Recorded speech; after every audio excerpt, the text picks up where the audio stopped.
What is going down, everyone? It's time for Mojobreak.com, The Hype, episode 338. We got a special one for you. We're going to be joined by Andy Cason from Football Card Quest. He's got a great podcast on YouTube. We're going to talk NFL draft, how this is going to affect the hobby. So that's coming up later in the show. You guys got to stay tuned for that. Bowman is almost here, guys. The 8th, which is Wednesday. Get in on some Bowman action at Mojobreak.com. Use coupon code Bowman24 to save 10% off on any Bowman break. And if you're a big spender and you want to load up on teams and you want to get 15% off, use code Big Bowman, but you got to spend over $500. So you could spend $2,000 and get $300 off. So go ahead and load up on your Bowman teams. We're going to be breaking that on release day. Those are both one-time use only. So use it. And it's going to expire at any time, guys. So just want to let you guys know. We just got back. We've been busy, man. We got back from the industry conference, Tops Industry Conference. So we're going to talk about that, the new stuff that's coming out. Lots of news that came out of there that we'll dissect. Almost too much news. We'll try to get it all. And we also did the Matt Leinart Draft Day event last Thursday on Twitch with Lendell White, Matt Leinart, Malachi Lemon, lots of guests there. That was a great show. So the draft was crazy. We ripped some packs, hung out with Matt. You can kind of find the archives there on twitch.tv/Matt Leinart and watch us open up some Bowman Chrome U, talk about some prospects, talk about Reggie Bush, all kinds of stuff. So that was a lot of fun, guys. Dan, are you how you feeling, man? You got some energy for today? I need a nap. I mean, I feel like I've lived in an airport the last 6 days. A lot of traveling, a lot of fun. We did the World of Coke tour, and I see you got the World of Coke or the Coca-Cola shirt. They sponsored me only, so I'm not sharing any money. I will tell you, if you've never done it, and we're not a little plug here. It is. What do you think? What do you think of it? It's fantastic. It's a good time, right? Yeah, it is. It's a good time. I've heard it is absolutely. If you're in Atlanta, it's a must see. The tasting room is. It's an experience on its own. Nice. Like you basically have Coca-Cola products from pretty much every country, and it's just all you could drink. It's just this giant tasting room. It's my dream come true. And it's a good time. Nice. And we were able to taste remember when they came out with Coke, the new Coke? Oh, sure. It was like 85, I've never 86. actually got it. I mean, I never got to drink it. They have the new Coke. Ooh. How was it? It wasn't as bad. Actually, they had Tab as well. Mm-hmm. So Coke, that used to be a Coke product. Right. Tab tasted terrible. People were obsessed with Tab. Terrible.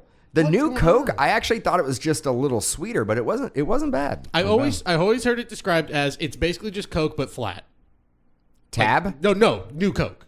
Like new Coke is just like flatter Coke. I felt Tab was more of like that had that, it wasn't flat, but it had that flat taste. I felt like everything they had there had a lot of carbonation on purpose so that you could be like, oh, this the is best. Or you can be like, it's going to fill you up more, so you can't just sit there for 17 hours and just chug a bunch of Coke products. Yeah, it's that pure, like the reason why people love the McDonald's Cokes, right? It's like that pure straight from the canister, right? Yeah. It's the best. I think it's like, don't they send the syrup in like a steel cylinder? That's what's wrong with those freestyle machines is I was working at a pizza place, and when they got the freestyle machines, and literally they loaded up, it looks like printer ink cartridges. And guess what? It kind of tastes like it too. Delicious. Somebody described the McDonald's Coke as like, it's just got a different bite to it. I'm like, you're exactly right. I could never figure it out. It's the pure, dude. It's different. It hits different. It hasn't been stepped on. No. So yeah, a lot of information coming out with the Tops. Yeah. Well, before we get into that, I wanted to ask C-Rad because I wanted to first thank our listeners and our loyal Mojobreak fans for their appreciation on Mojobreak Quadruple Double NBA because we went through like 30 cases of it so far, and it seems like it's just been a blast. Like we're getting big cards out of the boxes. If you're not familiar with the product, it's a buyback product. 4 buyback cards per box and 4 hobby boxes. So you have the element of surprise with the hobby boxes ranging from 17, 18 all the way up to 23, 24 stuff. And we pulled a Luka to 88. We pulled a Curry Tiger stripe.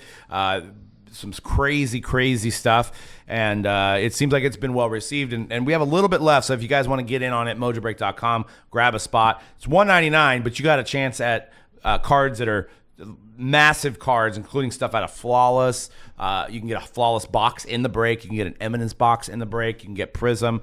So I wanted to get your opinion on, now that you've broken a lot of it, actually the lion's share of the company so far. What did you think about, and what was the reaction from people? I mean, people in general.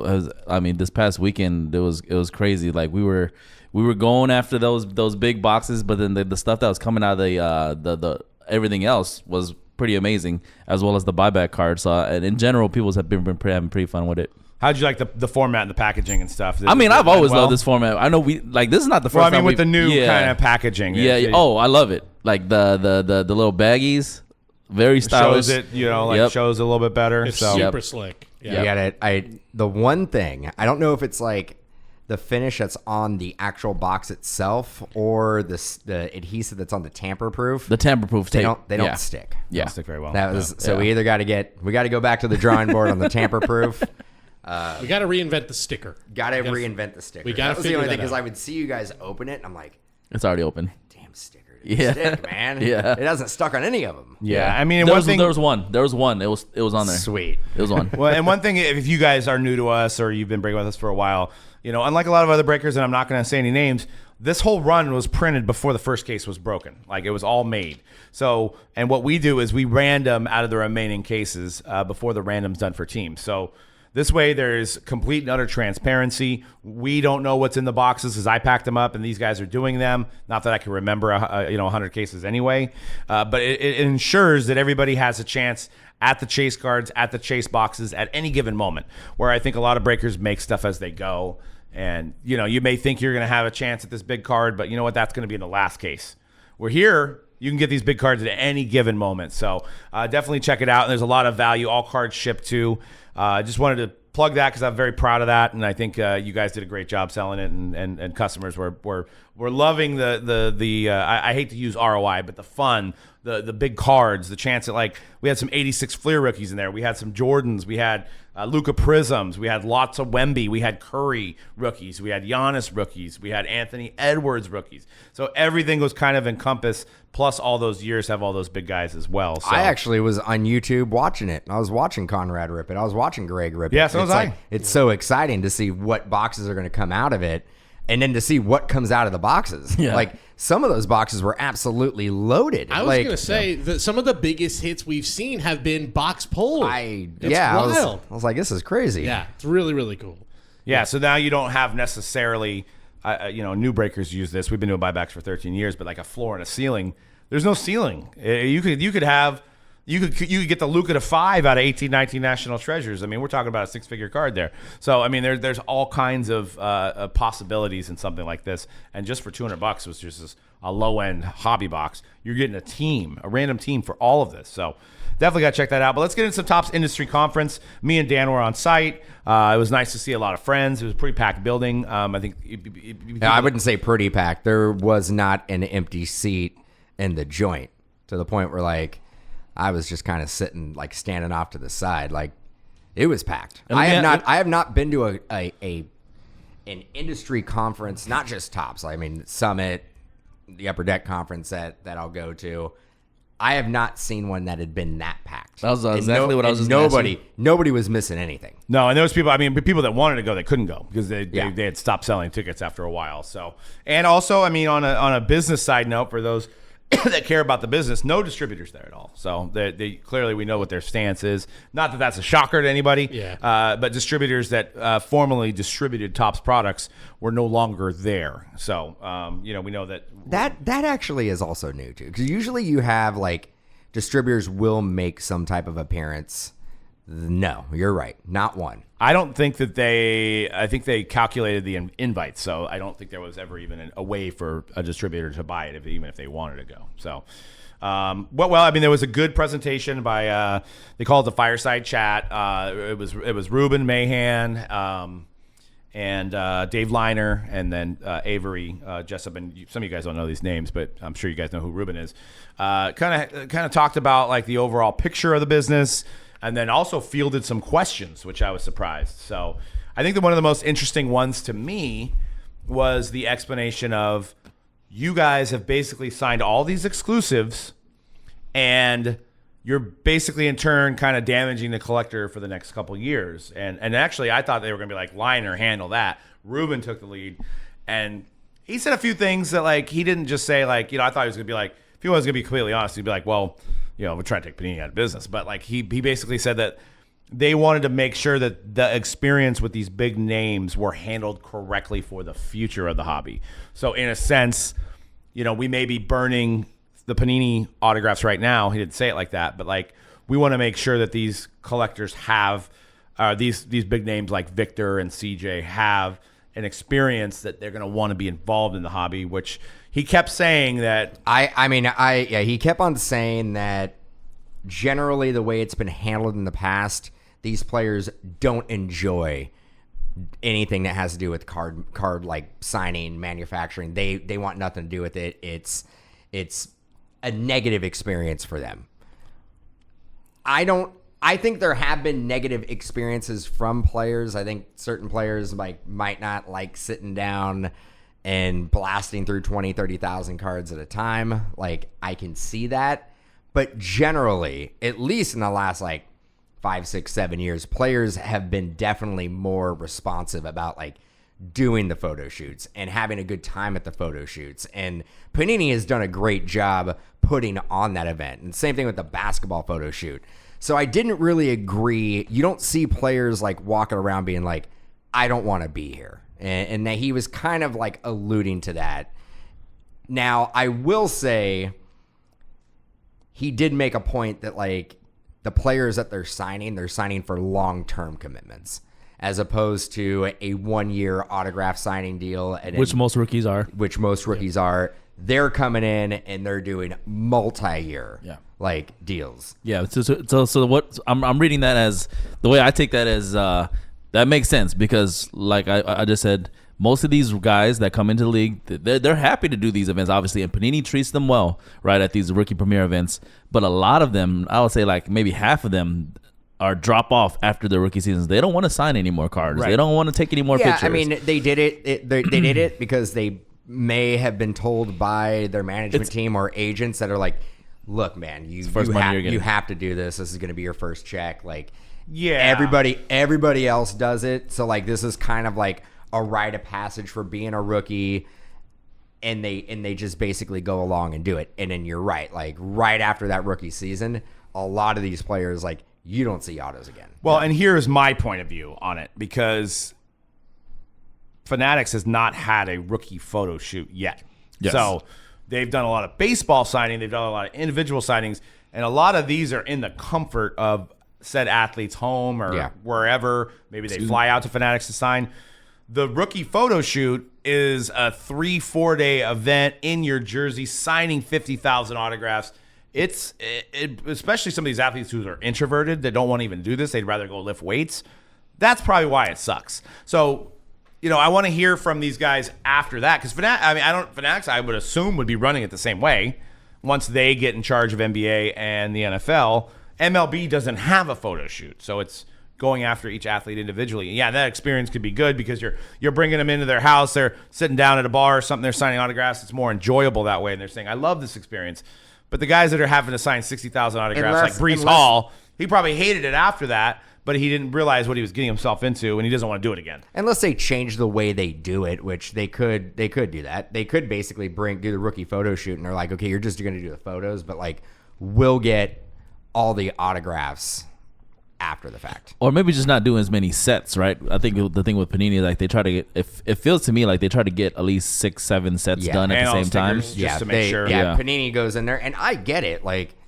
They're flipping the bill for this event. And they're there now. So you can't get them out of it. This is your opportunity. If you can knock out autograph content for 4, 5, 6, 7, maybe 8 sets, you absolutely take advantage of that. Right. It's a cheaper cost than having to have them sent back, and build the sets. Hunting them down. I mean, and honestly, once training camp starts, it's going to be a lot harder to get a hold of these players. They're going to be, going over playbooks, practicing, doing all this stuff. They're not going to be okay, I'm going to take time out of my day to sign 10,000 stickers. And I think the one thing that Topps will have an advantage over Panini in this case when they do take over is the fact that we know these players, the players associations, are directly invested in this, much more so than they were with Panini. So there's a little part of them like, yeah, this is, you're getting a little more of a bigger cut than you probably were initially. With Agreed. Panini. So it helps to, if it is a big monotonous day, at least all right, well, at the end of the day, you know what, it's just kind of the helping price my of this. future as opposed to putting money in these guys' Where pockets. instead of doing the math in your That's head true. of like, okay, I've signed another autograph, I've That's true. done this, it's a little easier to accept. And I'll add, I know we're gonna probably get into it. Might be a good segue. The fact that it's encouraging, the fact that Topps, they're doing something right, because they're able to, with these players, there's way less redemptions. Like, they announced that they cut it by 60% from previous year. I mean, look, we all rip Topps product, Bowman's product, and we've seen that there's far less redemptions. Far less. I mean, we would see redemptions on a pretty regular basis. Like, not generally as much as Panini, but at that time we were probably ripping more Panini than we were Topps. So it's just like you're seeing it more often. Well, I mean, how many freaking redemptions did Limited and what's the 5-hit product, Illusions? It was A like lot. every box That's had a lot. a lot, right? And so, you've seen Topps really handle that, and that's going to segue into something else that stay tuned, which you guys already know about, but I want to discuss as well. But I think the biggest takeaway is the fact that we're going to have basketball, football products coming out from Topps Chrome. You see a Wembanyama, but similar to an airbrush Panini. Some may say airbrush Leaf, and I think the collectors are kind of dissecting that right now, as whether they like it or not. Will this replace Prism? Are you going to want the Victor Wembanyama Topps Chrome? Or are you going to want the Prism? Obviously licensing is licensing. I like how Brian Gray came out and said, like, I've been saying for 13 years there's value in unlicensed products, and now you guys are seeing the most unlicensed products. He's like trying to pat himself on the back. It's like, when it's out of necessity, it has to happen. I mean, they're probably going to use a lot of this to get data on when they get the license. If these brands are selling without the license, well, then they need to make them with the license. Right. Yeah, I mean, I'm glad you brought up the basketball. So they announced some names that are going to be autograph signers in the basketball releases. Now, they didn't say these are exclusive, but LeBron was in there. Steph Curry was in there. Mm-hmm. Kevin Durant. And then they had some legends. They had Larry Bird, Magic Johnson, and I want to say there was one other one. And obviously all the rookies that they have that have exclusives, like Scoot Henderson, Brandon Miller. Victor, like, and there may be guys that don't have exclusives with Jaime Panini Jaquez. that'll be in there. The guys, like, obviously they won't have the Thompson twins, but maybe some of the other guys, like the late round, like maybe Brandon Pod didn't have an exclusive, but so he'll sign for Now Fanatics as well. my concern, like the one that jumped out, obviously, like being a Warrior fan, Curry. Do we think Curry is going to be now exclusive? Like, he's not going to have Panini like no more Panini, because we know that, like, generally when Curry is in a product, I would carries say the product. yes, carries the product, but a lot of times he's a redemption. Is he just not going to be in products going forward for Panini? Is a concern. Well, yeah. I could see that. I could see that being a concern. I will say, out of all the vets that we've seen in the last decade, especially a big name like him, he even still, I don't know, like, I mean, maybe that if there's an exclusive in place that could affect it, but Curry has been really good with making sure all his redemptions are fulfilled. But I'm saying going forward, Yeah. he won't even be in it at all. For Yeah. next year's basketball. Yeah, I mean, if he's going to be if Panini's going to come out with a product and he was going to be a redemption, Yeah. and they know that he's an exclusive, they're just not even going to put him in there. Yeah, I know. If I was Topps, I would obviously. I'm sure that conversation has been brought up to Curry. Because that, I mean, Curry and let's his face people. it, like Curry is really good at fulfilling redemptions and doing signings for Panini, but he's probably not going to want to take on doing signings for two manufacturers now. Yeah. He's probably going to be like, I'm doing one. I'm not. Well, he gonna was do- I'm already not an gonna do- exclusive memorabilia guy with Fanatics, right? So there's already been a deal in place. Yeah. I mean, I'm saying doom and gloom would be like, yeah. if we don't have the rookies, we can't start taking top vets out. Like Kevin Durant and Steph Curry, that's pretty tough. All Panini's going to have is Luka. Luka terms and of Giannis. And Giannis. For But, now.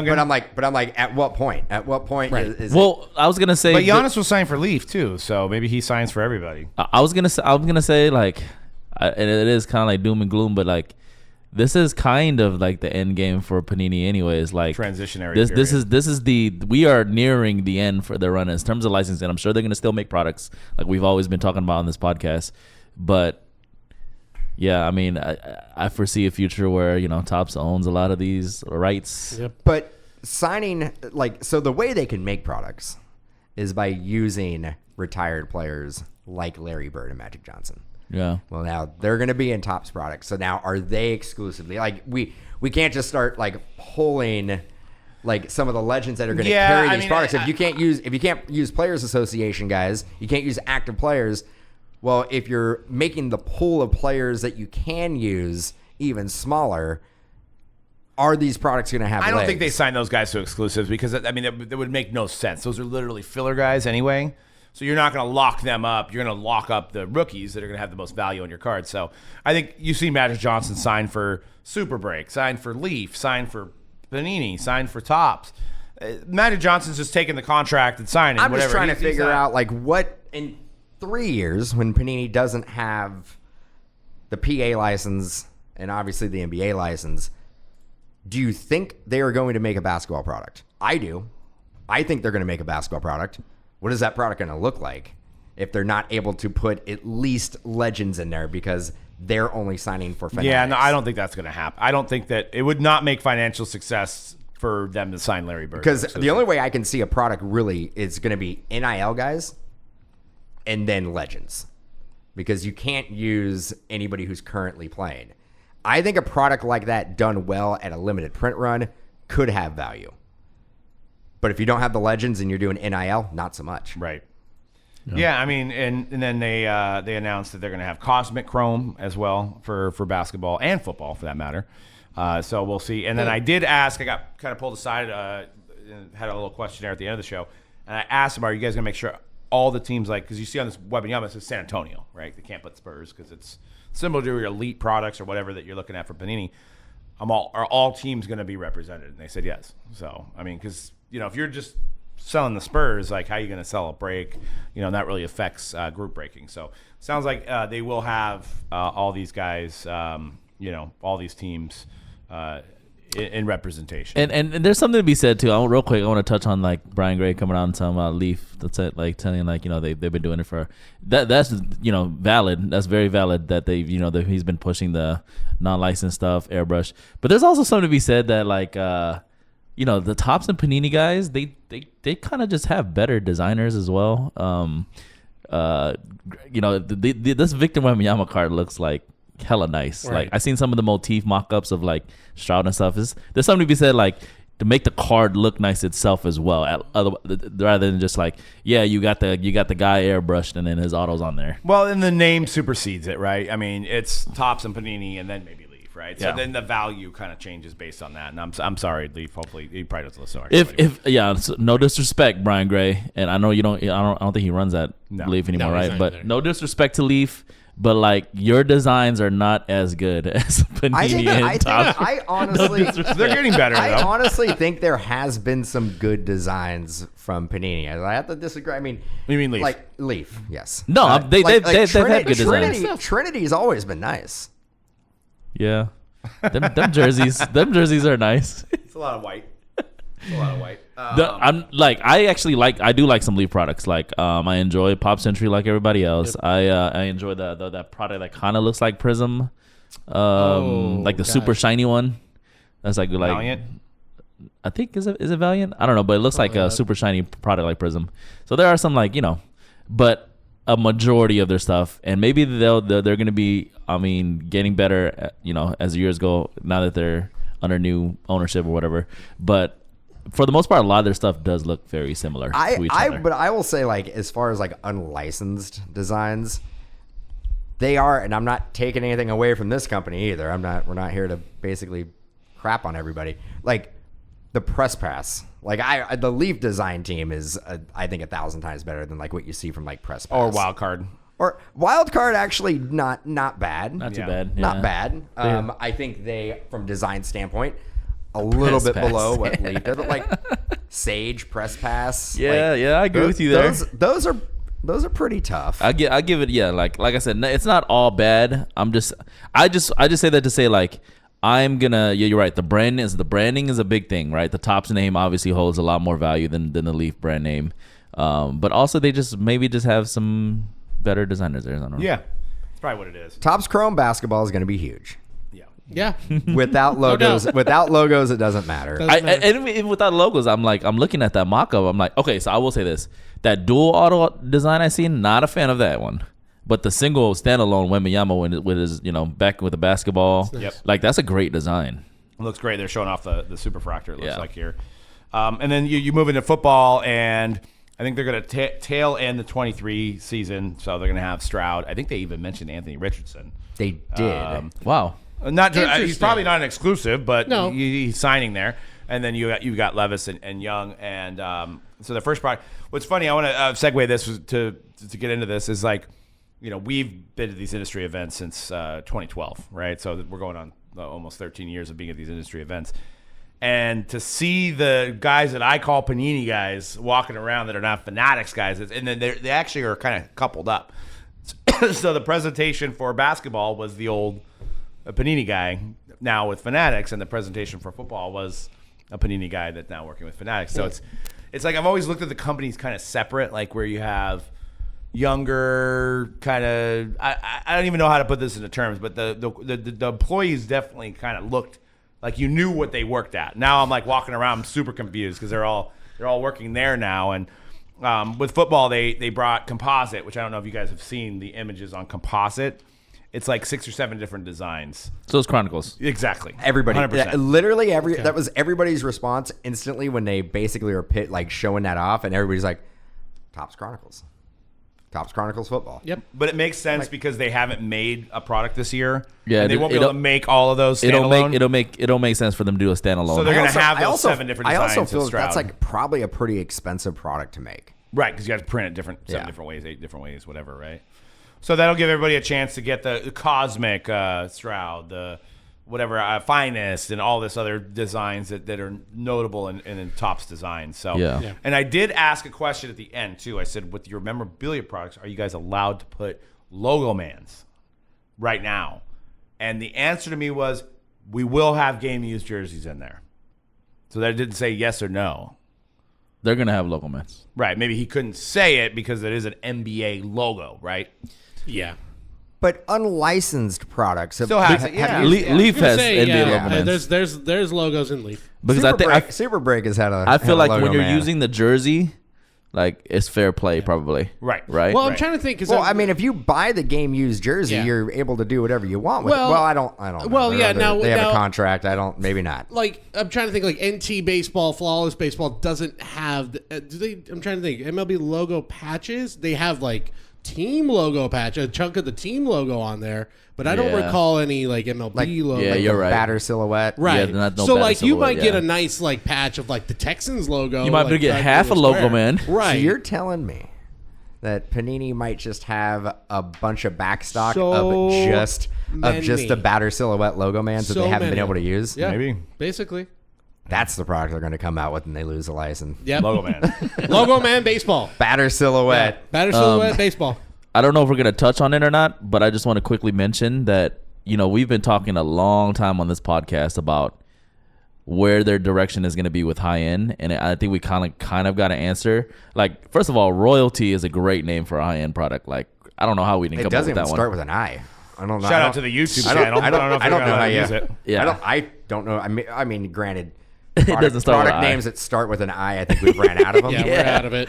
But like Royalty, damn, I'm thinking to myself when I read that, I was like, okay, I like that. And then now I'm very curious to see their take on what high end football, high end So basketball there was looks like. Royalty, and then there was Motif. Motif, Yes. which is another decent high end name. One Are of they- them, are they one of calling them that- kind of one of them kind of like felt like it was impeccable.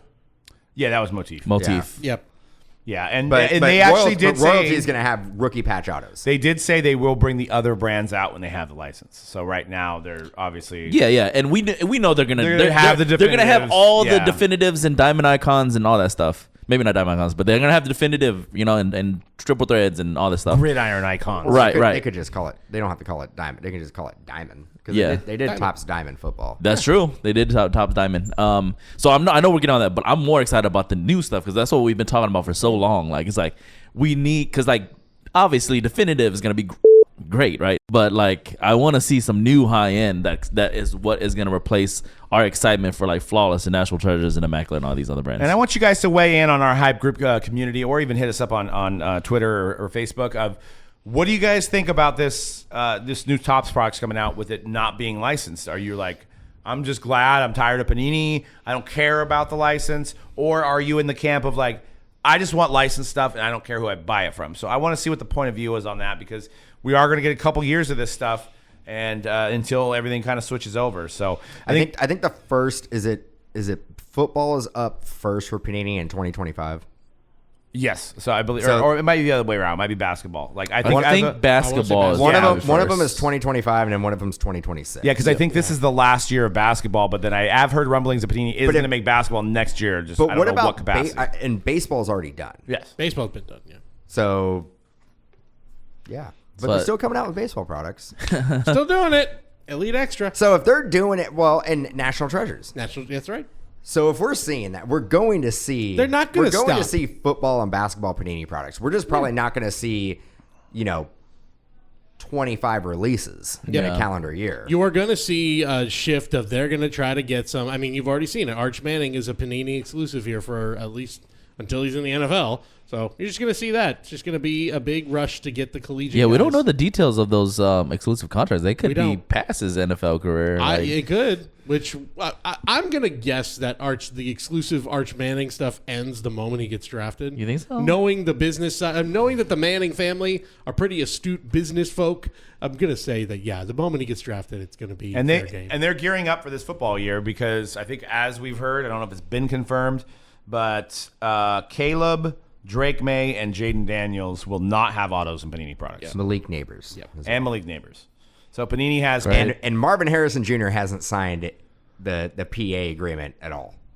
So that's why there's no Marvin Harrison Jr. Nothing. jerseys that you can buy. So as of right now, quarterback wise, who does Penny have? JJ JJ and McCarthy Penix. and Michael Penix. Which isn't bad. Damn, I'm surprised Topps didn't want a Penix, dude. I thought McCarthy just I think they just went with they knew I think those it- guys I were think going it- the first The three. two guys I that think played, it the gets two to a guys point- that played in the the actual. I natty. think it gets to a point where you have a budget, Right. And you're just like, we can't do it all. And like honestly, like, and they may be looking for the longevity and of the hobby. They don't want to like have nobody to collect, like the shop owner was saying. Like, don't you think you're hurting the overall collector community by having these exclusives? So they probably heard that. maybe they're thinking about that and they're like, okay, we don't want to ruin football. Right. We need to Panini needs to have players that they can put in their products to keep the momentum going and keep people when we buying get it, yeah. keep people buying football cards. So when we take over, it'll be a smoother transition. And honestly, of all the QBs, JJ McCarthy might be the one where it's I'm thankful. early on might be the best. I will say I'm thankful because I was me personally, my opinion, like on like outside the show and outside of the breaks that I do, like my opinion was that, oh man, I don't know what this next football season is gonna look like. well, and there If, was if say they signed all those quarterbacks, I'm like, what are we doing well, the here? next quarterback wasn't drafted until what the Well, fourth Bo round? Nix. It took a long time. No, yeah, Bo You had Nix. 6 in the first round, But then it took Is a while. Bo Nix also exclusive? But we I didn't. haven't heard anything on Bo Nix. But we did not get. But Spencer Rattler in like the Yeah. fourth round or something. Oh, Spencer Russell actually got took this Who year. did he I go didn't to? I realize didn't that. even see. Sweet. Who did he end up going to? I don't Who know did- either. I watched him on Quarterback One, the documentary. So like, Yeah. he's cool. One of the this good segue. Stay tuned. Coming up here with Andy Cason on Football Card Quest. But I wanted to point out. I saw a funny meme of somebody might have posted in our group, but it's like, you know, the guy who's standing behind the tree in the suit. He's going like this, and it's all breakers after they hear 6 quarterbacks were taken in the first Oh, round. yeah. You know, it's like Oh, this yeah. guy. You know, Yeah. I mean, it's going to be a fantastic year. I know it's going to be a little split here, but I mean, we've got a lot of hype heading into this. Yeah, I saw that meme. I'm like, I'm like, yeah, but no, because these are It's not a exclusive. regular They're- year, yeah. This is if this was a regular year and they all had NFL uniform autos, sure. Oh, yeah, and you've we're got, back like, in what? 2021. Well, we'll see, and Yeah. this is the last football because I want to get into the redemptions thing. Is we will see. You got to assume the market is going to be super saturated this year, more than any other year, right? Because you have Panini trying to print at full capacity, and now you have Topps jumping in making 15 sets now too. So there is going to be a lot more going on a week-to-week basis during the NFL season with these rookies. Football season about to be lit. Yeah, I mean, is it we're going to be able to handle it? I think we will, but there's going to be a lot of coming and going, a lot of not necessarily people. Collectors are going to understand where to go. Yeah, and some word to the wise, figure out what you guys like. But redemptions, and the only thing I obviously know that they redemptions are now going to be 10 years to expire, which I think is awesome, fantastic. But what I didn't understand is it only eligible for the 21-22 season and the 22 season? No, they are. No, it's when- That's what I read. That's how I read it. I read No. it. It's when they took over. So So- when they took over everything 10 years after that, they're not doing if it was in So I'm saying if it was in 2019, they're not extending. No, I know that, but I'm 2019. saying is the 2024 redemption is going to be Yes. 10 years? Yes. Yes. No, because it says right here. No, it says moving forward. We plan to make more progress in the near future and looking forward to keep you updated. Well, I think that's just sort of a general comment because I think it makes it pretty clear. Moving forward, redemptions will now have a 10-year expiration window instead of 2 years. Also, we are backdating this program to all Okay, redemptions moving forward, where the okay. products year is 21-22, 2022, or more recent. So, So I mean, basically, it's pretty much like saying we're putting an end to having expired redemptions. Yeah, Well, because they're not gonna. necessarily. I mean, 10 years, well, but- dude, a decade. You're sitting around a decade later, like you're gonna know if this player panned out. Well, I can Sometimes these players won't even be in the league anymore. I can Yeah. tell you one guy who's been waiting a decade. Oh, yeah, we saw it right away. Post it again. Right underneath that announcement. Dude, once I saw that announcement on Instagram, I went to unbelievable. Twitter because I'm like, I know it's there. And Oh it yeah, was. It Mr. was Tom there. Seaver, David Wright, double. Yep, yeah, there you I are. have Shout out to Joe. I have a plan. Yeah. Shout out to Joe. Let's get him his card. Yeah, I mean, I know we're gonna talk about it as well. I don't think most collectors are gonna have to wait anywhere near a decade, to be honest, with the way that Topps is already That's cutting why. it down. That's why I alluded the fact that this is the end of expiring redemptions as we know it. Yeah. Because they're gonna get fulfilled before 10 years. Unless So, you're now. you could have a scenario. This is the one scenario where we have some sort of huge mixer where we've unearthed the box from let's just say let's go in the time machine. It's 2034. We've unearthed the box from 2023 Topps Chrome, and we got a redemption. Wembanyama redemption. Right. We got a Wemby redemption. Oh, but it's expired. What happens then? Well, we tried. We tried. I know. At that point, they're like, "Yeah, we can't." I mean, what if it's someone like Wemby? Maybe. Well, I'll tell you right now, at the breaker, unfortunately, is going to have to be aware if the number one player and you go back 10 years to try to rip a product. You're gonna have to be that Yeah, but that's we got what to we got to be a little bit more before that expires. That product shouldn't be on anybody's shelf. Yep. Well, to add to your point, I think I wish I would have stood up during that because that's one thing I would have added is that they should have a checklist that says who are redemptions. I know you've been saying that a long time, and I agree. I feel needs to like happen. that is pretty easy to Achieve, facilitate. yeah. That is something that that probably should happen at some point. Yeah, because it is the most. It's fun to Valid. rip the old stuff, but the most frustrating part of Now, it is, do that's you- right. That guy's. Do you redemption. think that they don't want to do that because it will hurt the sell through of the product out of the gate? Maybe. I think they also wait to the very last minute because maybe it is a situation. Because I remember we Sure. ripped 2017 contenders, and I had to go back and look and see who was redemption because you can't find it online.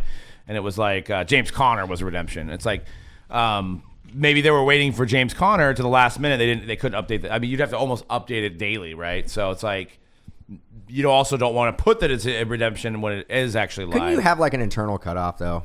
If this player doesn't, worst case scenario, player does not get the cards back within 2 weeks of pack out process. Well, when somebody gets that redemption, it's already going to be live. Yeah. So it's going to be a quick turnaround. it's still a good experience for the consumer, for the collector. Or even put if they could update it to say that it's a redemption, but we have them in stock now. Like what I'm saying, you could use that as a sales tool later in the product run. Oh, Mike Trout signed all these cards now, so we've updated it to say, yeah, it's a redemption, but as soon as you turn it in, you're gonna get it. But it would also so we do see this a lot, and this comment you see on Twitter a fair amount. There'll be a guy who somebody is waiting on a redemption, and then a product will come out, and that player has autographs in that product, and the player the collector who's still waiting on that redemption Is pissed because you're like, you already had a signing session with this player to get a product out that came out after the redemption is that I'm holding. But you don't know if maybe that guy signed that card a year ago, but then I know, but the optics of it doesn't look great. from the collector standpoint doesn't look good. Yep. And some other notable news, and one thing you didn't even have on the slide, which I thought was a great idea for you soccer collectors. So they're going to insert a 9-card Ronaldo legacy card amongst all soccer products next year, and it highlights the start of his career all the way to the beginning, till now. And they are super short printed, and together they make a poster. If you put them all 9 together, they make a nice little poster. And if you're one of the first collectors to collect it, you get a trip to where was it? The Euro finals, the Munich final. Sick. Yeah, so giving some continuity between their products, some chase. These cards will be valuable, and people are going to be scrambling to try to be the first. That stuff is fun. And you get stuff like that is fun. 1 of 1 24 karat gold Ronaldo card of some sort. That's awesome, man. You get that weird deformed Ronaldo statue that they made and threw in the garbage. Yes. That's what you get. That one was awesome. And then they obviously have the debut patches in the MLS. So you can see here highlighted by the Hugo Lloris, giving some value to the MLS. So Hugo Lloris has played internationally for a while, but he made his MLS debut on the 24th, and he had the patch on the jersey. So. Quick question: is it going to be in Topps Chrome Update MLS? I have no idea. Probably. That we don't know. But buddy. I do remember, and they did. I don't think that story, because I already knew they were doing the Major League Soccer debut patch. So I don't think that story was. They broke that story there. I've already seen that. And I think the MLS season just started. It did just start. So I think maybe it was a story that it was unrelated. And they basically said, hey, there's this new patch on, and I knew what the patch was for, because I'm like, it's the same patch as what we did with the Major League Baseball debut patch. Yeah, and then they have a few more things. They did the bat knob cards, their Series 1 card on a few of the players' bat knobs, which will be obviously highly chaseable. They showed off, is that Chanel? Noah Shanuel. I've been really having a tough time with his name, but it's Shanuel. Oh, man, you told me it was Chanel last time. I thought it was Chanel. Shawnwell. I thought it was Shawnwell. I've been saying Chanel this whole time. Well, I think we've been saying that because guys' wives, and you're like, I'm going to get a Chanel on this break, and they're like, oh, okay. Shawnwell. Yeah, right. They're like, a Chanel, hell yeah. Yeah, let's get that Chanel. The way the Angels going, the only guy they're going to have in that lineup with the Mike Trout news that just broke. Oh, I know. Torn meniscus. Bad. How long? They're saying 4 to 6 weeks minimum. Oh, it's not for the season. Yeah. Who has a torn meniscus? That's Mike Trout. Oh, Michael And Jordan. he was second in the league in home runs this year. It was like, hey, he might be back. Nope. And I wanted to leave you guys on before we get into this amazing interview with Andy here, is they introduced the case hit for Bowman, which is the 54-color TV design, but with an anime image on the inside. And I got to say, I kind of hate it. Whoa. Yeah, Hot take. Hot take. It's like it's like manga. taking something from the 50s and then putting something with the current. It doesn't blend together, It just doesn't blend together for me. Hey, These cards are going to sell for a ton, and Bowman's going to sell regardless. You hate short prints now? You hate... No, I You mean nobody was watching anime in the 50s? Exactly. What year did Speed Racer come out? It's like, let's take an Atari and then put an Xbox on it. Like, you know what I mean? Like, it's the two different eras of items. I get what you mean. I get what you mean. It's kind of a hot take. I actually don't look at the card and dislike it at all. And This is a guy who doesn't like Color Blast. Now that you bring it up, like I don't like I said, I like the way it looks, but now that you bring it up, like it doesn't make any sense. Why don't you just do the manga out in a different way, more modernized looking manga? Yeah, it shouldn't be on a TV from the 50s. Well, the TV is a 54 Bowman, so it's playing off the fact the 54 that it's Bowman design, yeah. I get it. I mean, obviously, people are going to buy Bowman regardless and use that code 24 Bowman to save 10% on any Mojobreak Bowman breaks, as well as the big Bowman. If you want to spend $500 more, you get 15% off. But so you can chase these. If you love them, you're like, hey, Doug, I don't care what you're saying. I'm going to get them anyway. Did we have to show Ohtani on that? Couldn't we have like Mookie Betts or something like that? Ohtani's the selling point. If they have Ellie De La Cruz too. They had an Ellie De La Cruz mock-up of it as well. I think it's a cool design. I'm going to throw it out there. I like also. the fact they're doing more short prints and stuff like that. That's not solely based on a chase on an arm. All I'm saying is that they create this because of Ohtani. No, to me, this is a manga. This is the manga, the Panini manga ripoff. That's all. Manga? Which one is it? Manga. Is it manga? Manga. I think both ways is correct. But you didn't see Panini coming out and be like, Jeremy Lin, we're going to come up with manga. Well, I guess that's fair. Yeah. But Ohtani's the biggest star in baseball. That's all it is. I'm trying to provide a little comedy here, guys. No wonder that insert spot sold so fast. Now I understand. I get it. In the player break. By the way, I want to throw it out there. Astro Boy, which is a very famous Japanese anime, 1952. But it wasn't playing playing in the 50s though. No, I get it. What was the first anime cartoon? It might be that. What was the first popular one? The first crossover was probably Speed Racer. Because that came out in the 60s. Yeah, that's true. And got big in America in the 70s. Speed Racer anime? It was somewhat big. Oh, yeah. It wasn't Dragon Ball Z big. It was pretty big. Speed Racer was pretty big. You weren't even around in the 60s, yeah, bro. I mean, I'm like trying to have an argument here. I don't know. All I know they make a movie Hell within yeah, the last they did. decade ago? More than that now, about 15 that? years. Okay. I will defend that. I mean, maybe it's not our age group, but I know about I didn't know 50 it was anime, though. Yeah, it was anime. I know 50 more million Dragon Ball Z fans than I know don't Speed get me Racer wrong. fans. DBZ is way, way bigger, and that's the we reason went why DBZ on it. That's why it's bigger. Sprinkled that in Hey, there. don't get me. Hey, I was a big Dragon Ball Z guy. So. Speed Racer. Speed Racer. Go, Speed Racer, go. Yeah, I know. And no disrespect if you love Speed Racer, but it's not DBZ. My dad was super into Speed Racer, so like I think it was like, okay, well, he doesn't like any of this stuff, and he liked that. So, and I'm assuming those are only case hits in Hobby and Jumbo, or are they only in one? Because they're not obviously clearly in the HGA, I wouldn't think. That's a good question. I don't know. Like, it says case hit, and the one they're showing is numbered to 5, so I'm assuming there's a base and some parallel versions, right? So we'll see next week. I mean, we're gonna be swimming in Bowman like Scrooge McDuck and DuckTales. We're gonna be going through it. It's gonna be a so lot of join in base. on the fun. Yep. I mean, Conrad's already got a 15 case posted? 20 case. 20. Yeah, you underestimated. 20 Goodness. cases. Pick your player, pick your spot. I'll be ripping for a week straight. Insert spot's gone, and I didn't realize that until now. Why? Because people want those. They want those. But did somebody buy the Shohei Ohtani spot? No, because you did the Chrome prospect. No, right? there's no Shohei spot. It's just all the prospect and rookie autos. Do we have a checklist? And then there's of an the all animals? base parallel spot that includes everybody that's not sold individually, and there's an insert spot of all the players not sold individually. We might have a checklist. I mean, there is a checklist out. Yeah, there is a checklist. I don't know if that. Let's see who else is on the. checklist- What are they calling that? Are they And I calling- think they're just calling it anime. Manga. Manga was taken. Manga was taken. 2024 I'm Bowman. looking if it's been added right baseball now. checklist. They could have said 1952 manga. Oh, here it is. 1955 Bowman anime.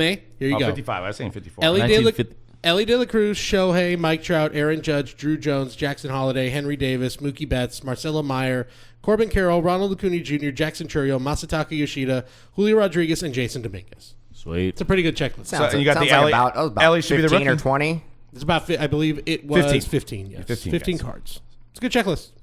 Yep. Yeah. And there's parallels. I don't know. I think there's parallels. Yeah. It's not, doesn't say here, but yeah, I'm assuming there is. And, I'll say the one thing that Bowman, they've been doing a good job of this with the Bowman stuff, is providing a chase that is a non-first Bowman prospect chase. Yes. I do like that. So that's Kind of what I just said. Yeah. Yeah. Sorry, I know I missed that. And part. they've been. I was so focused on figuring Well, out. I mean, I get it. Look, You I were was talking trying to about- figure you're out talking what about Speed Racer- Racer Right. and I was DBZ. trying to DBZ. figure out the run of Speed Racer and Astro Boy and Dragon Ball Z. So I apologize. Yeah. and we Speed Racer 60s. 60s. Got big here in the 70s. Scooby-Doo, 60s. 60s. Late 60s. What an era. What an era for cartoons. What a time. Jetsons? 60s. Richie Rich, That I have no. Flintstones. That's 60s. For sure. Dude. Johnny Quest. That's also 60s. That's all the Hanna-Barbera stuff. I really also feel like there's a lot of like acid and shrooms and psychedelics yes, going on. Yes. And a lot of, anyway. Yabba dabba doo. Andy Cason is going to join us here. I don't know if he's a big fan of anime, DBZ, or anything, but he will be breaking down some NFL draft and giving his opinion. Great interview here coming up, so stay tuned. And here we go. All right, the NFL draft is history. We've got a lot more, though, to talk about with the draft and football with our guest this week, Andy Cason. You know him from Football Card Quest on YouTube. Great videos about collecting strategies, who to invest in, so much sports card, football card stuff that we want to get into. And, of course, a podcast, nooffseason.com, Sports Card Network. Andy, thanks so much for joining me today. Hey, it is a pleasure to be here, Cody. I'm super excited. It's just such a fun time. It's like I was a kid on Christmas morning at the draft, and now we have all this new information and all these new players in the NFL that have caused a ton of ripple effects in the card market as well. So I'm excited to really talk shop with you. Yeah, and for our world, for the sports card world, it's like that lead up to the draft is really fun, but I actually think it's now where you kind of like the dust is settling and you figure out, oh man, that guy's going here. Oh, this team's going to be, oh, they got this guy. That team's going to be amazing this year to get in products, or love the fit for this. So this is the fun part, is after that. But before we delve into some draft analysis, I always like to ask people about their hobby history. How'd you get into this? What was the first, whatever it was? Was it some pack of cards you got? Was it a brother or a sister's collection, or a dad or uncle or whatever? So give me a little bit of your hobby history. Yeah, so I was a 90s kid. And so my first time collecting was right in like the peak of the junk wax era. And my dad would take me to card shows, and we would buy like Ken Griffey Jr. Rated rookies and Mark McGuire rookie cards. Still have some of that stuff, and Nolan Ryan and all this kind of stuff from the early 90s. And so growing up, like as I became a teenager and grew up, I kind of fell out of it. But my dad saved the collection, and then in 2020. One of my good friends who used to have a sports card YouTube channel, the Comeback Card Investor, he reached out to me and was like, hey, you got to watch this video with Gary Vee on the Rich Eisen show talking about football cards and sports cards and their resurgence.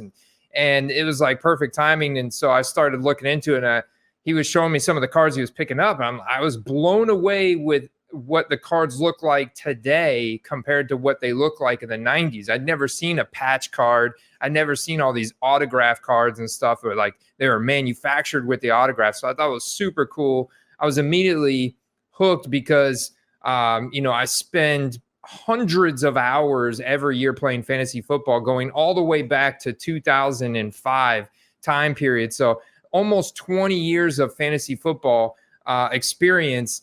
And where I run my own family and friends league. I was the first one to start that up in my circle of friends. So I've always was the commissioner. So when he reached out to me in 2020 with all this information, I started looking into it. I immediately got hooked and saw, I went on YouTube. I love, finding out information on YouTube, and saw that there was no sports card channel dedicated to football cards. And I'm like, well, I could take all my fantasy football knowledge. Like, this is the only professional sport that I follow outside of maybe a little bit of golf. And I was like, I could take my dedication and my passion for American football and make a football card channel around how we perceive fantasy football. How we're always trying to draft a player at value, how we're trying to, swindle our friends in a deal and get the value on our squad and ultimately win. And it's kind of intertwined with the financial aspect as well. So it was a perfect fit. And so I started my YouTube channel in I think it was June of 2020, and the rest is history. I just continue to work on it every week, and really, really excited to still continue to make content to this day.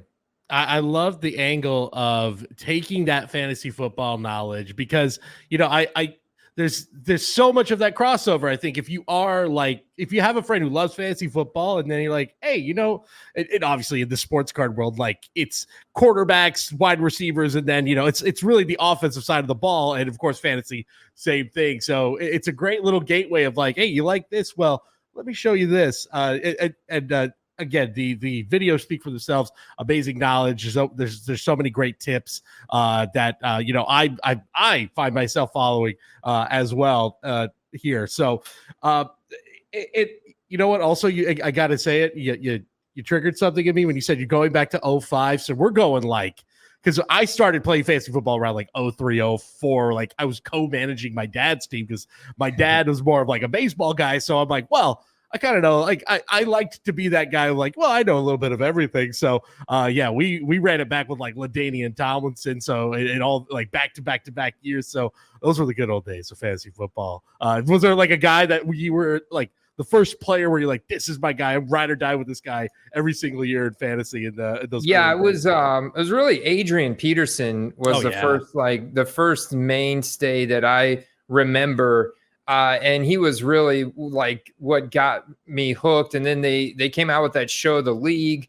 So it was all like intertwined, and we were all hooked on it. And, you know, every year there was a time everybody, you know, where we used to have our family and friends like together and in the same room. And, you know, my dad's got his cheat sheets out, and you know, the cousin's got his cheat sheets out, and they've got all their papers, and they're crossing off guys, and they're trying to get guys at value that you didn't know about or you weren't aware were going to have this type of opportunity and role in the offense. So now they're studying the offensive coordinators and the way they like to deploy personnel, and all that, you know, digging in to find who's gonna have the opportunity, but all the other league mates are overlooking, is the same type of mindset that I took to football cards. Yeah, it totally works. That same skill set, I think, totally applies here. And before we get more into the draft, kind of some nuts and bolts stuff about where we're at right now with football cards. We talk about it a lot on our podcast. I'm sure you're talking about it a lot as well. It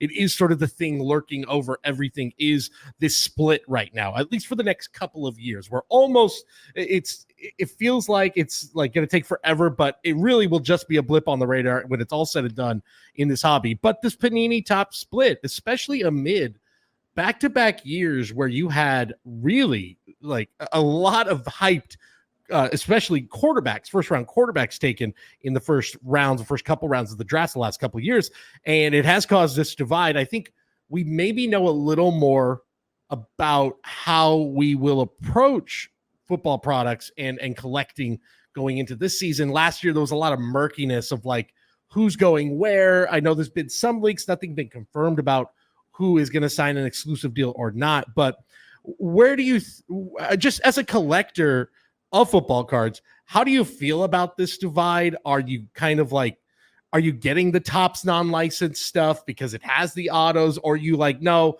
I'm always going to go with the logos. I'm going to go with whatever is officially licensed. Just your general feeling about where we're at right now with that divide in football cards. Yeah, it is a really tough to target the ultra modern players, the first year players, the second year players, guys from last year, because let's face it, we're still waiting on major flagship Panini sets for last year's rookie class.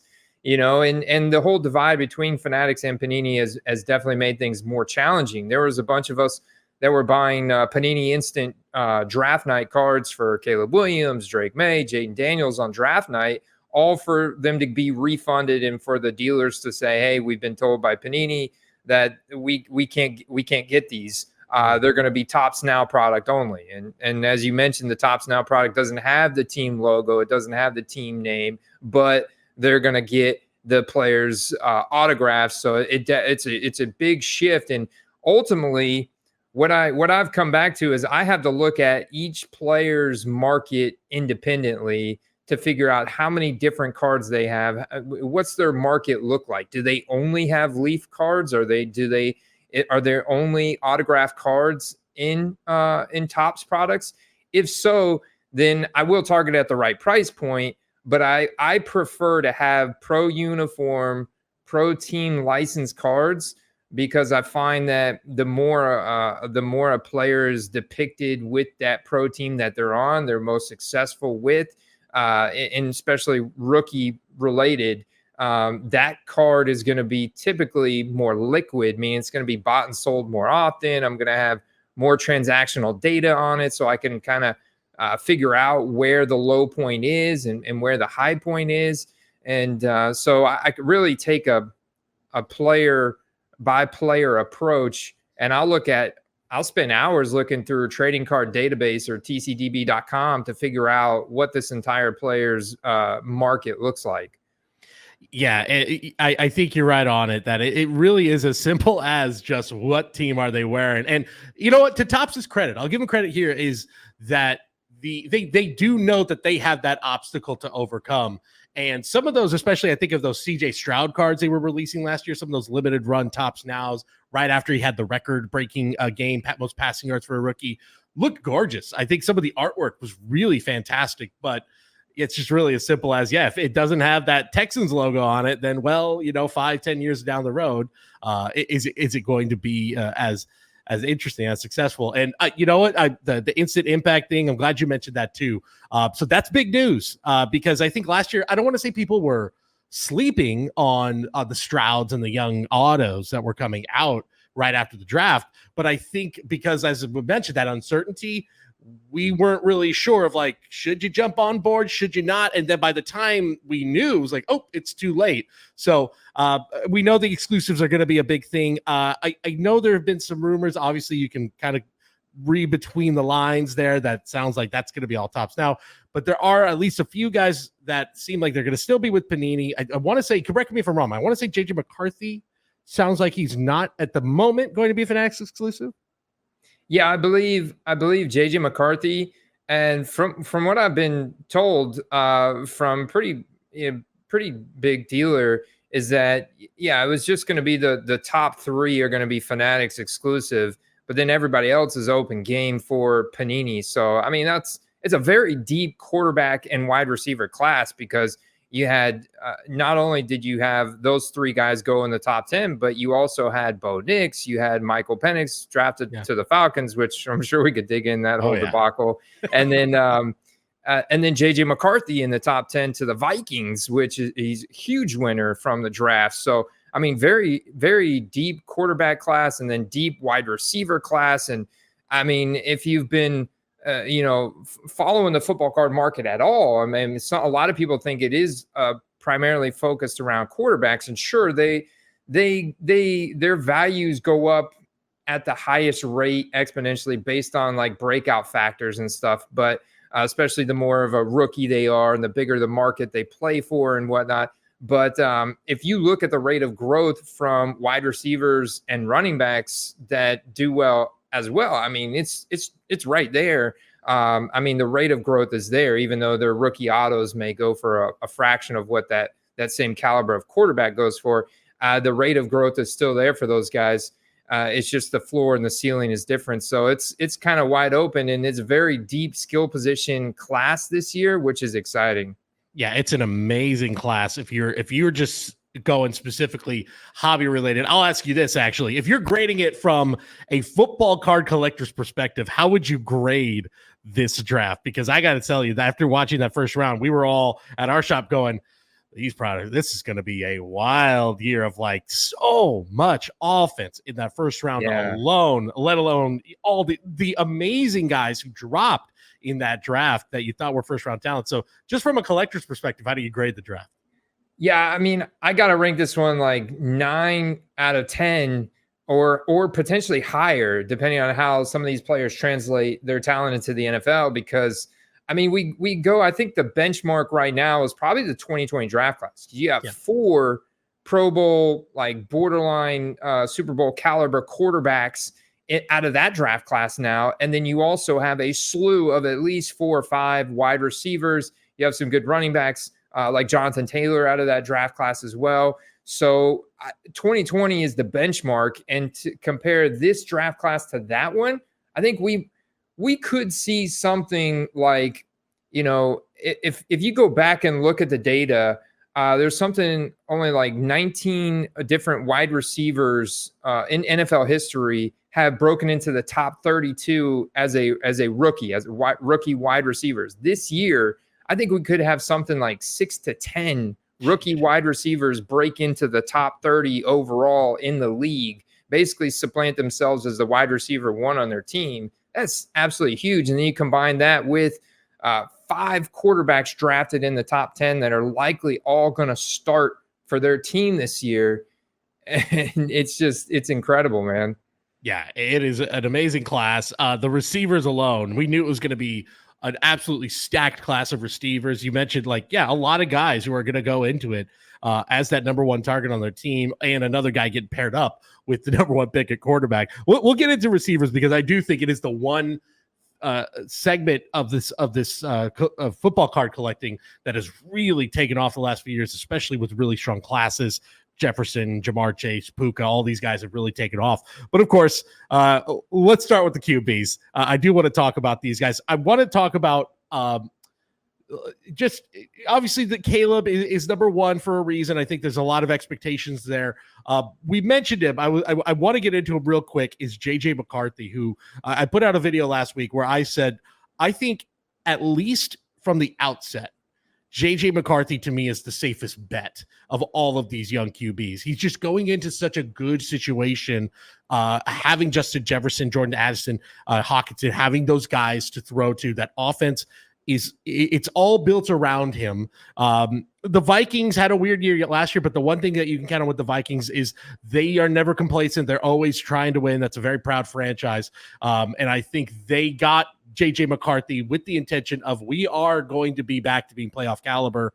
How high are you? How low are you? Where are you at with JJ McCarthy on the field and his collectability? Yeah, his collectability, his prices have gone up a lot. And his Bowman Chrome University autos, I was looking at the PSA 10s.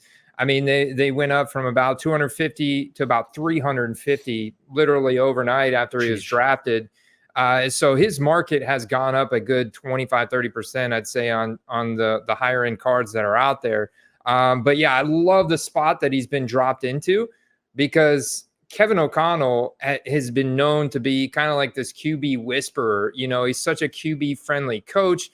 He brought out the best in Kirk Cousins. They bring in Josh Dobbs, and he brings out the best in him for a short period. There were collectors were literally flocking to Josh Dobbs there in Minnesota last year. And they've got Justin Jefferson. Jordan Addison was one of those wide receivers that as a rookie cracked into the top 30 last year. And so they've got high octane weapons. It's also a top 10 offensive line graded by Pro Football Focus. So you talk about good protection. I mean, and you got JJ McCarthy coming off this incredible college run with Michigan. And I think you drop him right in there. I agree with you. I think he probably is set up probably the best to kind of succeed. But it's going to be very close, because obviously Caleb Williams is very talented, and they drop him into to a spot where they've got DJ Moore, who's a top 10 wide receiver, Keenan Allen, you bring in, and then they'd spend another top 10 pick on one of the draft's top wide receivers in Roman Dunze. So it's, the NFC North got a lot better after this draft. You can't not, and when they picked the Dunze, I thought they just got Keenan Allen, but you know what? You can't not take him when he's just sitting there and falls to you. Yeah, my God, that is one where if Caleb Williams can't do it there, then that Chicago Bears quarterback position is simply cursed, because you've got everything there. That team was already on the rise. Caleb it's all there for him to become a superstar QB. Where are you at on him? Do you believe the hype that this is a generational guy? We heard that a few years ago with Trevor Lawrence, and there have been glimpses of that with Trevor Lawrence. It hasn't fully come together, but with this here, where he comes into a situation where 7-10 last year, they seem like a team on the rise. They get all these pieces together. Is this a perfect scenario right here where Caleb Williams can prove himself to be that generational talent. Yeah, it very well can be. I think quarterback is probably the hardest position to project and forecast how their talent and what they did in college and how that's going to translate to the NFL. But you can't ask for a better supporting cast of weapons. I mean, they even brought in DeAndre Swift. You mentioned Keenan Allen. The thing about Keenan Allen, he's only on a 1-year deal. So after this year, Keenan Allen could retire, but he's probably going to move on to another team. And then Rome is going to be the 1B to DJ Moore. So, and then you have Cole Kmet, and really Justin Fields made the offensive line look a lot worse than it was last year because he held on to the ball for way too long. And if Caleb Williams can make quicker decisions, he's proven to be very athletic on his feet, so he can run, but he's not necessarily, he's more of a tactical scrambler is what he's known for. And I think he's got a lot of intelligence. So let's see if he can convert that, understand the playbook. I think a lot of it is going to come down to play calling and how well Caleb can execute in this offense. But the hype's going to be there. They're going to sell out those stadiums in Chicago. And they should have a fairly easy schedule. Chicago, if you think about it, when schedules come out, they didn't have a great record last year. So their schedule is going to be a lot easier than, say, the Lions, who are in the same division, who made it to the NFC Championship game. Yeah, that NFC North suddenly feels very, very competitive with adding McCarthy, with adding Caleb Williams, Jordan Love breaking out a year ago, and of course what the Detroit Lions did. That's going to be maybe the most fun division in the entire NFC, maybe all of football. All right, we've kicked the can down the road long enough on the most controversial pick of the draft, Mike Penix Jr. It's weird to say now, but like leading up to the draft, I kept thinking, I feel like we're all overanalyzing the Mike Penix stuff. Like, he showed it in Washington. He got to the national championship. And I feel like every year there's a guy, especially at the quarterback position, where I think of like Deshaun Watson with the year he won the national championship, where he kept falling. And I'm like, that guy just had an amazing performance on national TV. We all watched it. He led his team to the national championship. Why is he falling in the draft? And then, of course, he goes on the field and he looks the part of an NFL quarterback. I felt the same way about Mike Penix. But picking him 8th and the Atlanta Falcons, you've got Kirk Cousins. Everything about this is very, very puzzling. I like the fit in terms of just the team. And again, if you're collecting him, I think it's not a bad fit because there's so much talent around him. But what did you make of that? And where are you at with Penix? Are you kind of high on him, but not that high, or where are we at with him?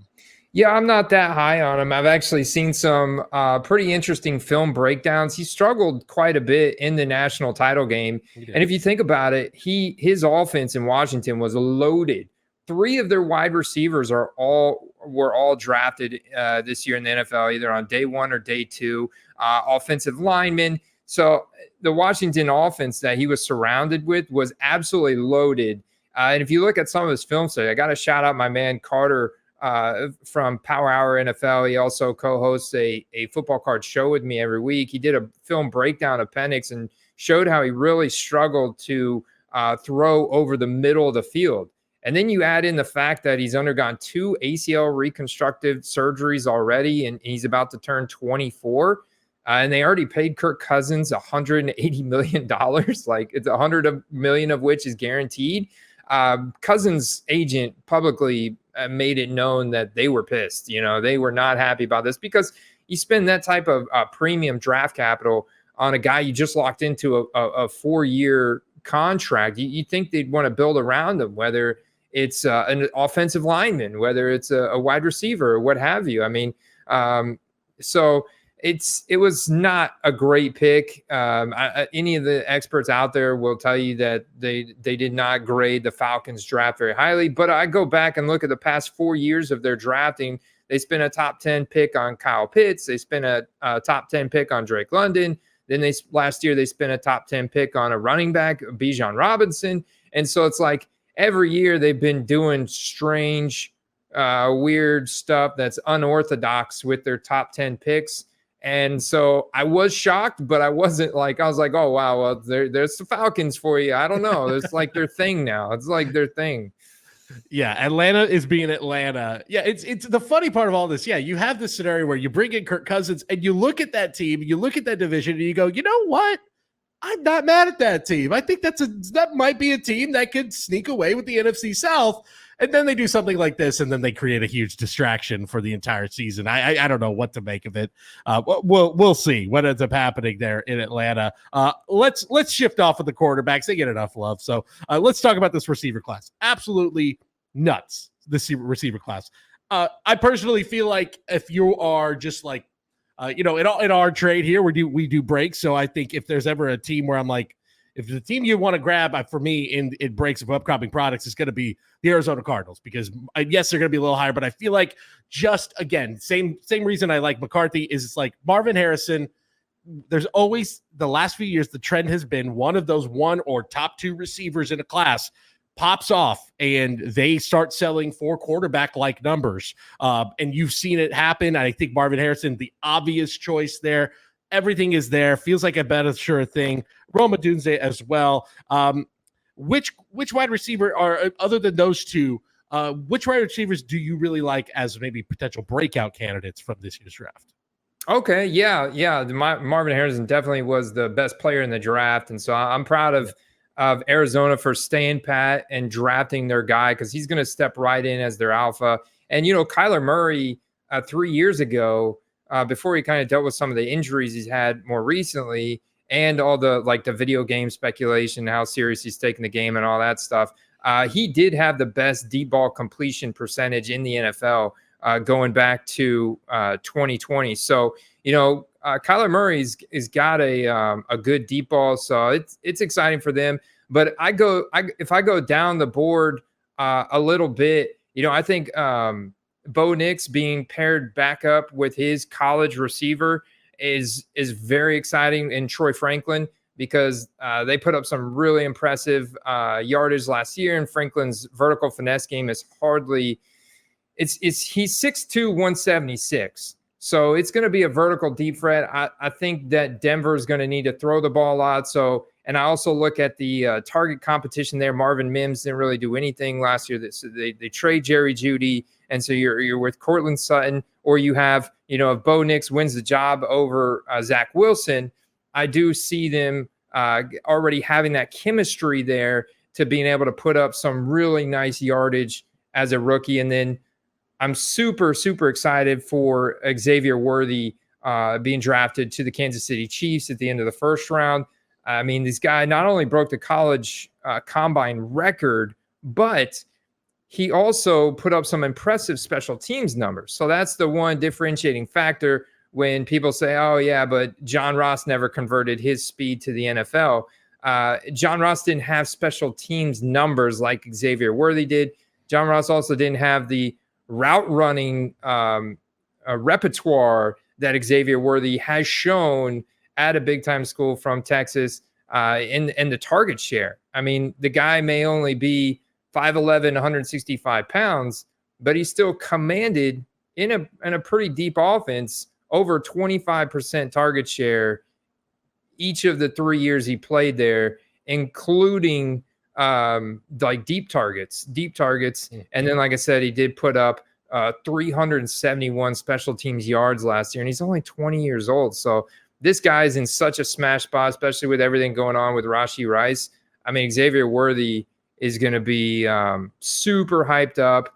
I was able to buy a couple of his cards, but I expect that his hype, his expectation and his card values and the demand will just continue to climb as we get closer to the season. Yeah, you saw it happen last year with Rashee Rice, where he started breaking out and everyone started, because I think a lot of collectors are trying to find that guy of who is going to be the next number one target for Patrick Mahomes. Perfect example right there with Xavier Worthy, if it all takes off. But gosh, it's just so much. I mean, Malik Neighbors going to the Giants. To me, the Brock Bowers going to the Raiders. And I know tight end, but another just, huge target as well that I'm sure is going to be very, very popular among collectors as well. couple more questions for you, Andy, and I do appreciate the time. I talked about just in general, deep rounds, because I know you've got some incredible knowledge, stuff that you're throwing names at me where I'm jotting down the notes and trying to figure out who these guys are, finding the tape. Give me your biggest sleeper going into the 2024 season from this year's draft, of maybe a rookie that card collectors aren't really thinking about right now, that maybe they should at least keep an eye on and keep some tabs on. Well, for me, it's going to be Malachi Corley, who was drafted the first pick of the third round. The Jets GM and head coach Robert Saleh showed a text message chat back and forth where they were like, Malachi Corley or else. Like, that's it. No ands, ifs, or buts. That was their guy. So they drafted him very first pick in round 3 on day 2. And this guy's out of Western Kentucky. His best comparable player comps is Deebo Samuel. So what I love about him is his ability to break tackles, because those are what generate the best highlights, and highlights have a direct correlation to getting people excited. The Jets have one of the largest fan bases in TV demographics in the country, so you get a ton of television press coverage. And the other thing about Malachi Corley, he's got 0 cards. So Panini Instant did have some of his draft night cards, but if you go and try and look up his market, there's nothing. So his draft night instants, they're going to be awesome. If he gets invited to the NFLPA event in the summer and they produce more cards of him there, those are going to just go up exponentially, because he's got nothing out now. There's nothing to compete against. There's no Bowman Chrome University. There's no Leaf products. So from that standpoint, his market is hard to crack into, but he is going to get a lot of hype, because he's going to get a lot of press coverage in preseason and training camp. And he's going to definitely have a role in this offense, and he's going to be moved around a lot. And this guy can break tackles like nobody's business. Yeah, I like it, because it's not a team that I think a lot of collectors are going to have their eyes on. But you look at the last few years, though, this team has been always the position players, some of the best offensive weapons, young offensive weapons throughout the last few years. So it's always a good bet to bet on somebody, another young Swiss Army knife type player. You throw Deebo Samuel out there comparison. Every team is trying to find that Deebo. Of course, ever since Robert Saleh left the Niners, he's definitely been trying to find that Deebo Samuel. Hey, Andy, I think we'll leave it there. I do really appreciate you coming on. Can't wait for the 2024 season. And you know what? I'll leave you with this. Let's go out of the draft. A guy that you can collect right now that you are high on for the 2024 season that maybe other collectors aren't really thinking about, maybe a bargain pick going into the 2024 year to add to the collection. Yeah, it's definitely going to be a guy that I can get in pro uniform. So there's a few wide receivers that I felt very much won the draft, right? So the Detroit Lions are a perfect example of this, because they just made it to the NFC Championship game. They bolstered the heck out of their defensive secondary, so their defense is going to be even better this year, and they already have the top 10 offensive line. Goff plays very good under protection, and you have incredible weapons there in Amon-Ra St. Brown. But the locked-in guy next to Amon-Ra St. Brown is Jameson Williams, and Jameson Williams finally had his real rookie season last year. Started off slow, had a little bit of rockiness, but by the end of the season really started to take off. In the NFC Championship game, the guy put up 2 touchdowns. One of them was a jet sweep that he quickly took to the house, a handoff basically. Yeah. So the Lions elected not to draft a wide receiver at all, and they let Josh Reynolds walk to free agency. So that's even less competition for Jameson Williams, who had electric speed, went to Alabama, has incredible rookie auto market that you can target. I saw his rookie ticket auto, like a blue rookie ticket auto out of 25 that just sold for like $50 in auction. And I was like, that's a great value, great deal. And so I think he's going to pick up where he left off. And the Lions are going to be one of those teams that's in a lot of primetime games, a lot of hype. If you saw how the Lions finished their season last year, I think I'm bullish on them again this year. And I feel like he's being overlooked a lot. There's probably a lot of people prioritizing on Amon-Ra St. Brown, but also just a lot of people that forget how good, because the guy really hasn't produced at a consistent level very high for very long. He more or less was a rookie last year. Yeah, I'm high on Detroit too. And hey, I'm a Niner fan. We watched them here. So that team is no joke. I know that second half was tough for them, but it was a lot of weird things. The ball bounced a lot of the wrong way.